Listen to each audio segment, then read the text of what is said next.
How's everybody doing today? So I'm going to talk about sun gazing.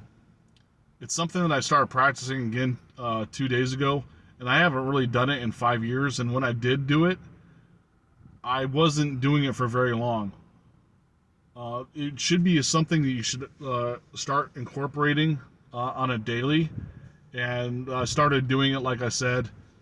And if I had been doing it this whole time, I probably wouldn't be wearing glasses. So if you don't know what sun gazing is, it's the practice of staring at the sun in order to heal your eyes to actually have better vision, and also to absorb color codes and energy and DNA, even DNA sequences into your body. It was a practice that they did a long, long time ago, and people didn't. It's argumented whether like 2,000 or 3,000 years ago, when people were staring at the sun, because people used to worship the sun, they didn't need glasses because the sun was healing their eyes. And today we know now that sun gazing does heal your eyes. If you have a massive stigmatism, it might take a lot longer, and it may never go back to 2020. But the way you do this is, you don't wait. Like, if you just start doing it, you don't want to wait till it's like 12 o'clock and the sun's right above your head when it's at its brightest and hottest. You want to start when the sun's on its rise. And for a minute or two on the first day, you're staring at it, and then your eyes will start watering, and you blink a couple times. Then the following day, try to do it for a little bit longer. Add another 30 seconds on the day after that, and you'll be able to stare at it longer and longer when it starts coming up. And you get to the point where it's like you'll be able to stare at it for like 10 or 15 minutes even on the rise. Like I said, I wouldn't say start practicing when it's at its peak, because you're not used to it yet. And the sun doesn't. When you start practicing it in that way, the sun will not damage your eyes. The eye doctors tell you that because the eye doctors want to make money. So they've been trained to tell you not to stare at the sun. So when you start staring at it progressively longer and longer every day. Now, if you're at the point where you're staring at it for like 8 minutes and you can't really build up the time after that, don't worry. That 8 minutes, even if you did 8 minutes for like 30 days to 6 months, that 8 minutes is still crucial, and it's still helping you. Every little bit counts. So I know there's people out there that have gotten up to 45 minutes. I've never gotten even close to that. The longest I could stare at the sun when I clocked was 10 minutes when it was rising, and this was like 5 years ago. But it's after a year, you'll see massive improvement, and this is one of those practices that takes a long time to see results. So if you say, "Oh, Brandon, I sun gazed for 2 days straight and I don't see any difference," well, you're not doing it long enough. That's why. You practice every day for an entire year, and you'll see massive improvements on your vision. Now, don't wear contacts. If you're wearing contacts, take them out. If you're wearing glasses, take them off. And if your eyes are hurting, don't put your contacts or glasses on right after you do it either, because that distortion will probably fuck up your vision more than it would help. So keep them off. Try to keep your glasses and contacts out for at least 30 minutes after you do the sun gazing, so you're not like just crazy destroying the zoom is like manipulating your retina or whatever the case may be. I don't know the technical term, but so there's a lot of controversy on this, whether it works or not, but this is because it's one of those spiritual practices that takes time.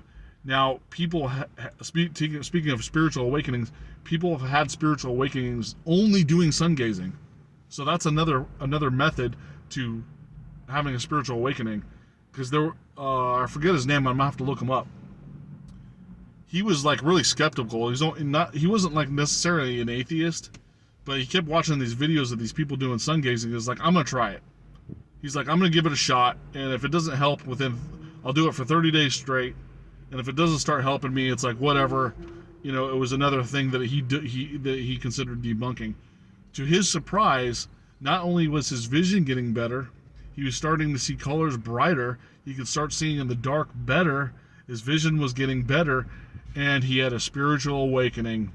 Magically, on the 20th day, he all of a sudden was getting downloads of spiritual information.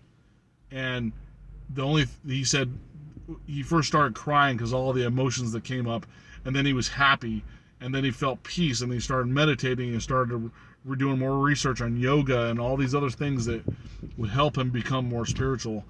And now he's like an advocate of staring at the sun for 45 minutes a day. He does yoga for an hour a day. He goes to the gym and works out. I don't know what he does in the gym, but he said he works out for an hour in the gym every day. He changed his diet and all kinds of stuff. And he says his life is changed. And so I'll look that up. I haven't seen this video in a long time, so I'm gonna have to pull it up and find out which guy that was. But either way, there's a story of a man who didn't even believe in spirituality, started doing it, had a spiritual awakening through sun gazing. Now, if you have major eye problems, I wouldn't say like go full bore.